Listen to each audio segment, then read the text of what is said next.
এই দেশের সাধারণ মানুষ ভোট দিয়ে একটা গণতান্ত্রিক সরকার আনছে। এই গণতান্ত্রিক সরকারের প্রথম কাজ তোমাদের উপযোগী একটা কারিকুলাম তৈরি করা, শিক্ষার পরিবেশ তৈরি করা, নকলমুক্ত পরিবেশে শিক্ষা দেওয়া। নকল এখন নাই, নকল মুক্ত। কিন্তু কারিকুলাম নিয়ে আমাদের প্রিন্সিপাল মহোদয় বহুদিন আমাকে বলছে যে লটারি কি সিস্টেম, লটারি কেন হবে? কিন্তু কি দুর্ভাগ্য জাতি, হলিক্রস স্কুলের মতো প্রিন্সিপালের অপিনিয়নটা আমরা নিতে পারি নাই। আমি তো এটা গভর্নিং বডি ছিলাম, তখন লটারির নামে বিভিন্ন স্কুলে ভর্তি হইত, চাঁদাবাজি হইত, টিউশন ফি নামে হইত। এটা এখন আর নাই। এখন ভর্তি পরীক্ষা হবে, এইটাও কারিকুলামের একটা অংশ। যে কারিকুলামে যখন যাব তখন আমাকে এইভাবে শুরু করতে হবে, মেধাবী ছাত্রদেরকে বাছাই করতে হবে, এই কাজের একটা অংশ।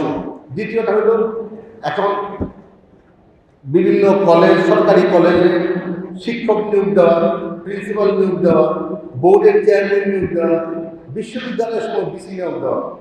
তোমরা জানো যে বিসি, বিশ্ববিদ্যালয়ের বিসির পদটা অত্যন্ত সম্মানের, অসম্ভব প্রেস্টিজিয়াস। কিন্তু গত 15 বছরের বিসিদের ইতিহাস, বিসিরা কেউ বলছে যে সে বিসিগিরি ছাড়িয়া একটা দলের, যুব দলের সভাপতি হতে চাইছে। বিসিদের বিরুদ্ধে দুর্নীতির অভিযোগ ছিল, গত অন্তর্বর্তীকালীন সরকারও সেটা দূর করতে পারেনি। কাজে আমাদের এই চ্যালেঞ্জটা এখন আমরা সেই বিসি, একজন যারা আসল বিসি, সঠিক বিসি আমরা নিয়োগ দিচ্ছি। 2, 3 নম্বর এখন যেটা সবচেয়ে গুরুত্বপূর্ণ, সেটা হলো যে আমাদের কারিকুলামগুলোর সাথে সাথে ছেলে মেয়েরা যাতে স্কুলে সঠিকভাবে যাতায়াত করতে পারে, আমরা ক্লাস্টার করে দিচ্ছি, আমরা তোমাদেরকে গণপরিবহনের ব্যবস্থা করে দিচ্ছি। এইটাও কিন্তু বিজনেসের সাথে জড়িত। তোমার স্বাস্থ্য ভালো হলে, মন ভালো থাকলে তুমি ভালোভাবে লেখাপড়া করতে পারবে। আর সবচেয়ে যেটা ছিল গত 15 বছর লেখাপড়ার নামে, সিলেবাসের নামে অসম্ভব পুস্তক তোমরা ক্যারি করার কারণে এবং মোবাইল থাকার কারণে এক্সট্রা কারিকুলাম যেগুলো তোমরা ভুলে গেছে। কেউ খেলাধুলা করে না, কেউ গান বাজনা করে না, কেউ কবিতা লেখে না, কেউ তৃতীয় কোনো ভাষা শেখে না। আমি যদি তোমাদেরকে বলি যে তোমরা কয়জন গান জানো, তোমরা কেউ লজ্জা পাবা বা প্র্যাকটিস করো নাই, কারণ সারাক্ষণ তোমরা মোবাইলে আসক্ত থাকবে। আমার এখন যে কাজটা, সেই কাজটা হলো যে তোমাদেরকে বইয়ের দিকে আনা ঠিকই আছে, সাথে সাথে তোমাদেরকে আমি এক্সট্রা কারিকুলাম, গান বাজনা, খেলাধুলা, সাঁতার, যা আছে এক্সট্রা কারিকুলাম। এবং তৃতীয় একটা ভাষা, আমরা অনেকে বিএ পাস, এমএ পাস করি, করার পরে আমরা সরকারি চাকরি না পাইলে কিছু করতে পারি না। কিন্তু তুমি যদি জার্মান ল্যাঙ্গুয়েজ জানো, তুমি যদি ফ্রেঞ্চ ল্যাঙ্গুয়েজ জানো, তুমি যদি ম্যান্ডারিন জানো, তুমি যদি ইংলিশ ভালো জানো, তাহলে তুমি জীবনে কিছু করতে পারবে না। ব্যবসা করলে আলাদা কথা, চাকরি করলে আলাদা কথা, কিন্তু ব্যবসা যদি না করো, চাকরি যদি না করো, তোমার নিজের পায়ে দাঁড়ানোর জন্য যে যা করার দরকার কারিকুলামে আমরা সেই তৃতীয় ল্যাঙ্গুয়েজ, টেকনিক্যাল এডুকেশন এবং তোমাদের জন্য আইটি রিলেটেড এডুকেশনকে আমরা অন্তর্ভুক্ত করব।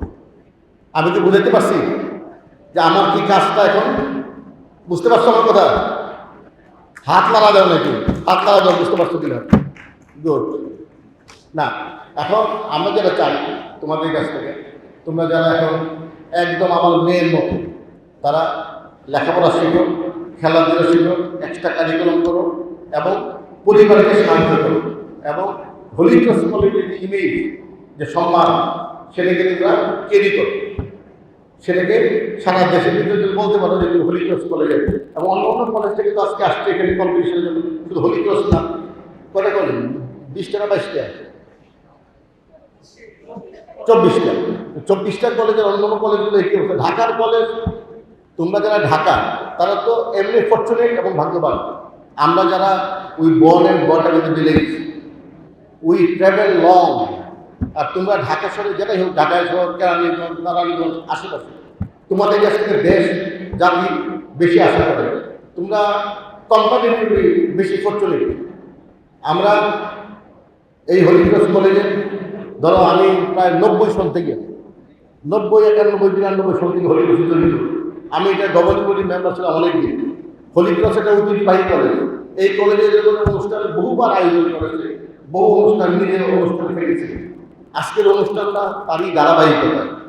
আমি যখন বসে কথা বলছিলাম, প্রিন্সিপাল মহোদয় আমাকে বললেন যে ভবিষ্যতে আরেকটা করবো, কিছু দিকে দূর করবো। তো হোলি ক্রস কলেজ থেকে আজকে এই কম্পিটিশনের মাধ্যমে এই বিজনেস ক্লাবের ক্লোজিং সেরিমনি বা ক্লোজিং ফেস্টিভ্যাল যাই বলো, যা তোমরা শিখছো বাস্তব জীবনে তোমরা কাজে লাগাবো। আমার প্রত্যাশা, আমি আশা করি তোমরা এই দেশের সৎ নাগরিক হবা, এই দেশের মানবীয় গুণাবলী তোমাদের মধ্যে থাকবে।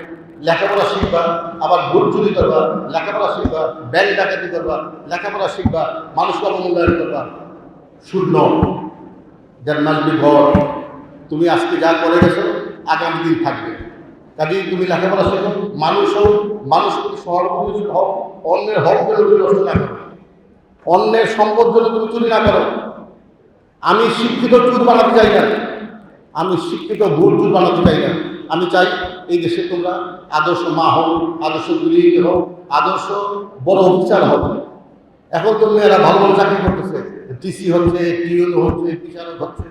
কাজে হোলি ক্রসে আজকের এই অনুষ্ঠানে যারা যোগদান করেছে, ছেলে এবং মেয়ে, সবার কাছ থেকে প্রত্যাশা করি, আমি কবির লোক, চাকরি জীবনের শেষ সময়, from the spiritual point of view, from the administrative point of view, I have the right to communicate my views with all of you. তোমরা মানুষ হবা, তোমরা কেউ চুর হবা না। আমাদের প্রজন্ম যা পেয়েছি সেটা একটা অসৎ প্রজন্ম ছিল, তোমাদের প্রজন্ম বা সৎ প্রজন্ম আশা করি।